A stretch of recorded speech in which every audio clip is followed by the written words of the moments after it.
From one bank to another, Syndicate Bank's losses narrowed and asset quality remained stable in the June quarter. But it is still a significant loss at about 980 crore rupees. Gross NPA is still above the 10% mark and provisioning went up more than 2 times. To help us understand the nature of these provisions and other factors at play, joining us on the show is the MD and CEO of Syndicate Bank, Mrityunjay Mahapatra. Sir, hi. So basically your loss has narrowed on a YY basis. So could you talk about the factors that contributed to your earnings this time around? No, in fact, if you see on a secular basis and based on data, it has not just narrowed down. We have posted this lowered amount of loss as compared to Q1 of last year, despite providing substantially higher, that is about 300 to 400 crore more as compared to Q1, and about 1,300 crore more as compared to the Q4 of last year. This is mainly triggered by robust, NII growth, which, as you can see, it is 19% more than last quarter. That is last quarter one of last year. It has moved from 1,506 crore to 1,792 crore, and the operating profit has grown by 45%. From 558 crores to 810 crores, given by growth in boost in income from other incomes. So overall, although on a quarter-on-quarter basis, we have taken a hit because we wanted to come down below the 6% level of net NPA, and we have aggressively provided. Otherwise, it has been a satisfactory performance. So your provisioning on a sequential basis is up substantially to about 2,000 crores versus 830 that you made in Q4 of FY19. But your gross NPAs haven't moved much during the quarter. So is it some prudent provisioning that you have done in the quarter? Yeah, you got it right. I think more of prudential and aggressive provisioning that has contributed to this. There are some slippages in the corporate sector for which we have provided additional, and also there is some additional slippages in the MSME sector for which we have provided. We have taken the entire provision, that is employee cost provision of around 160 crore that is required for our employee share purchase scheme. The entire discount was to be charged to P&L during this year. So, but additional provision we have made in many loan accounts where we believe that we should be more conservative than aggressive about provisioning. So, and our aim was to bring down the NPA from these below the 6% level, for which we provided additionally, and this has resulted in sequential large jump in provisioning.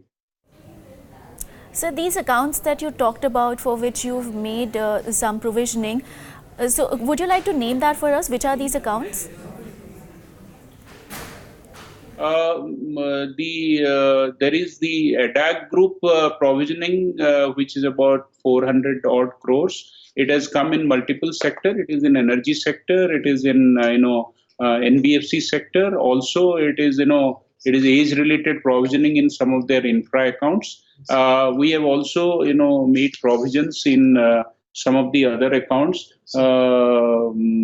in various diverse sector. But as I told you, it is aggressive provisioning which is making the impact on the total provision.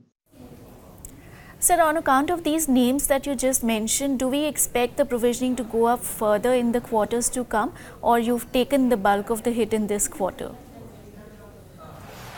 Provision, I am expecting that the provisioning pressure will come down only, because in the first quarter, as I told you, is a quarter where the efforts are generally at the beginning stage. Depending on whatever are our year-end target, we initiate different strategies, and these strategies start yielding results only from second quarter onwards. So I believe that we will be able to contain our slippages and provisioning requirement at the guidance level, and we will start giving you better results from the next quarter onwards. Sir, would you be looking to raise any capital going forward, considering that your CET1 is 8.85%? Would you be needing more from the government, or would you be looking to raise some funds from the market?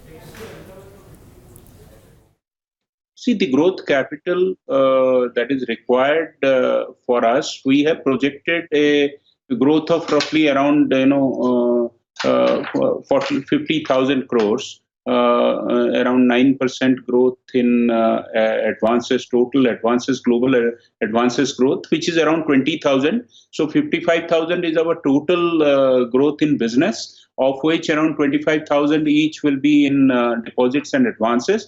And right now we have excess capital of around 1,700 crore over regulatory minimum.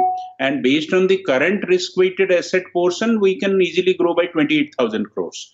And even if we go towards a little high-yielding assets, we will be able to grow between 20 to 25,000 crores. So there is no pressure as such on capital for the growth requirement, but we are expecting some capital also from the 70,000 crore capital outlay that government has provided for PSU banks. At the same time, we have also filed with SEBI that we will go to the market for a 500 crore capital. If necessary, we will examine it on a as is situation emerging basis in the time to come. So one last question, how much is your retail book currently, and do you see any asset quality issues there? So currently my retail book is roughly around 38,000 crores, which is is around 19% of my total 2,05,000 crore of total credit book. And going forward, I propose to grow there quite well. So we are putting in place risk management practices. Currently, the NPA is around 3% in retail, and housing loan NPAs are less, and some of the other mortgage loan and other loan NPAs are a little higher. But I don't see much pressure going forward in the retail book.